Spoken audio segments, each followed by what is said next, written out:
Okay, so let's talk about the World Trade Organization now.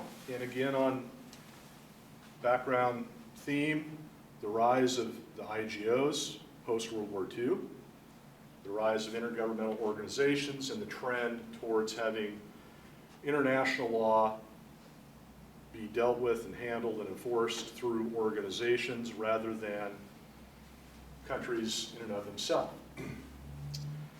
So the World Trade Organization formally came into existence in 1995. However, prior to, and when I say formally came into existence, meaning it was created as a permanent, self-standing organization with a headquarters, a permanent group of diplomats and delegates that are there, kind of like we see in the UN General Assembly, a permanent organization with a structure similar to what we see with the United Nations, as a permanent organization in 1995. However, the WTO has its roots going back to post-World War II in a treaty called the General Agreement on Tariffs and Trade of 1947. So 2 years after World War II concluded, we had, it's called GATT, G-A-T-T. And I got another slide on that in a moment, so don't worry about it right now. So the General Agreement on Tariffs and Trade, post-World War II, was an agreement among essentially the UN Charter members, the Allies. And the idea of the General Agreement on Tariffs and Trade was the idea that in order to rebuild the world post-World War II, countries should try to reduce the barriers that are involved in the importing and exporting of goods among the countries that are part of that agreement, to help the flow of goods and services for reconstruction, to build the economy back after the destruction of World War II, get people employed. You get the idea. And so the whole idea of the World Trade Organization started with that treaty. Now the WTO today, down below here, this is a little bit out of date, but most of it's still accurate. I need to update that slide, I just realized. So the WTO today is headquartered in Geneva, Switzerland. And like the United Nations, the purpose of the WTO is to have permanent delegation of members from the states that are part of the WTO. And the WTO has various different agencies, kind of like the UN.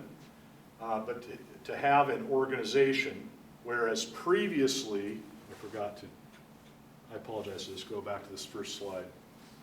Where previously, under GATT, the enforcement and negotiations were left up to the countries that were part of the treaty. That's this ad hoc term I've used before, dealing with issues specific to the countries. And again, that's problematic because now you have countries that are in a dispute trying to resolve it themselves, and it doesn't always work very well. Nor could the countries agree on standardizing rules. And so to avoid this idea of having to have the countries engage in rulemaking and regulatory activity and dispute resolution, that's the whole idea behind the WTO as a permanent organization. There are, and this is still correct, 164 members of the WTO. So that's, 2/3 of the members of the United Nations. The UN has, 198 members? And so the WTO essentially is 2/3 of the countries of the world, and essentially 98% of world trade. Now, one of the things, before I forget, I want to tell you about the WTO. It's kind of interesting. Most of the decisions that are made at the World Trade Organization require unanimous agreement of all 164 members. I want to repeat that. Most of the decision-making, and this includes the various treaties, rules of trade, rules of international intellectual property and services, require unanimous agreement of all of the members. 164 countries unanimously agreeing on something. I mean, that's pretty, it seems like it would never work, but it actually does. Now, there's a reason for that, which I'll point out as we work our way through the WTO, but this idea of unanimous agreement is because a lot of the agreements that are made at the WTO level also require the member countries to modify their internal law to meet WTO standards. And that's really kind of the fundamental idea of the World Trade Organization, is to establish baseline ground rules and regulations that all countries must agree to. That's the harmonization word I use all the time. And so when we're talking about, as a theoretical concept, the ability or the requirement that member countries harmonize their laws, that is, change their laws to meet WTO minimum standards, in a way, that is the WTO having the ability to control domestic law. And so when we say it's unanimous, that is so that the countries that are members have to agree to change their own law. That way you don't have other countries telling other countries what their own internal law should be. That would lead to basically the whole thing crumbling. So I want you to keep that in mind as we work our way through all of these parts of the WTO, is that most of the time, there are a few exceptions with budgets and things, that the WTO requires every member to agree.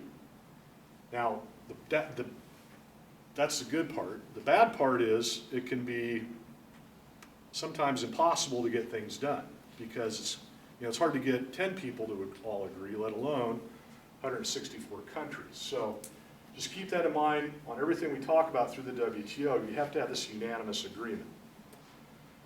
So there are the basic functions of the WTO down here at the bottom. And again, we see the same idea and themes we've talked about. To administer the WTO trade agreements, there are 4 of them that we'll get to. There are 4 primary treaties that the WTO carries out involving international trade in goods, importing and exporting, international services like insurance, financial services, banking, telecommunications, those kind of things. International property, which involves patents and trademarks, copyrights, and enforcement of intellectual property rights, and international disputes involving countries' trade, which may include disputes over domestic law that treats other goods from other countries unequally, and to provide technical assistance and training for developing countries. And primarily that's real world. Essentially, they have consultants at the WTO that will review the domestic laws in a country. Maybe it's Costa Rica or Trinidad and Tobago or whatever, and they'll go in and they'll take a look. Okay, here are your business rules in your country, and here is how you need to change those rules to come into WTO compliance, and then help them write those rules, on a very practical level. They have lawyers on staff to help them do that in lots of different languages, because the rules can be very, very detailed. I mean, very, very technical. How many meters to a container, what kind of, on a shipping container, you've got seals that you put on the locks so you know if it's been tampered with. They have standards for that. Implementation of taxes. They have codes for virtually every product you can think of on how you tax them. And they get very technical. And so that's where a smaller developing country may not have the lawyers and resources to do that, not to mention the language barriers. So they actually have staff that will help with that. And then they cooperate with other international organizations, including the United Nations. I went to the WTO a few years back to the headquarters there and toured it and got to meet a bunch of people and met some of the lawyers there and asked them what they do every day kind of thing, in between lunch and dinner. And that's really what they do. They help write rules, and then they have a whole dispute resolution arm where it's like a court system. Very interesting. All right. So, next page over. World Trade Organization has as a fundamental purpose the organization and enforcement of these 4 agreements. These are the fundamental 4 treaties that make up the WTO. And I want you to know these 4. First of all, we have GATT, the General Agreement on Tariffs and Trade. That is a treaty that involves import and export law, shipping, sale of goods, etc. That also goes along with the idea of how are imported goods treated domestically when compared to the same type of good that is produced domestically. So if we have foreign product, maybe it's soda pop, basically the GATT requires that once you import that soda pop into your country, you may impose a tax, a tariff, but once it's inside your country, the same laws have to apply to the foreign produced good as your domestic goods. That way it's called the principle of non-discrimination in that respect. We'll talk more about that on Thursday. The next one is the General Agreement on Trade in Services, and this is a treaty involving international services across borders, like I say, insurance, financial services, accounting, all that kind of thing. The big one's GATT, of course. The next one is TRIPS, and this is the Agreement on Trade-Related Aspects of Intellectual Property Rights. So international patent, trademark, copyright law, WTO rules require minimum standards for how many years the countries will provide protection, also provide standards for how you enforce your rights. So this is where we see, like the knockoff Rolexes and Louis Vuitton bags and all that kind of thing. Those are trademarks, and the enforcement of those can be done. The WTO lays the groundwork for that. And then finally we have the DSU, which is the Dispute Settlement Understanding, which is essentially the judicial process, that is a court type of a process that is created through the World Trade Organization, where if countries have a dispute with other WTO member countries, they can take it through the dispute system, and it's a very structured method on how the disputes are resolved. And we'll look at that in more detail on Thursday as well. So those are the 4 main agreements. The first 3 involve trade, services, and whatnot. The last one is a dispute resolution, judicial type process. So we're going to break off for there today because I'm almost out of time and I don't want to start a new segment. So we will see you all next class.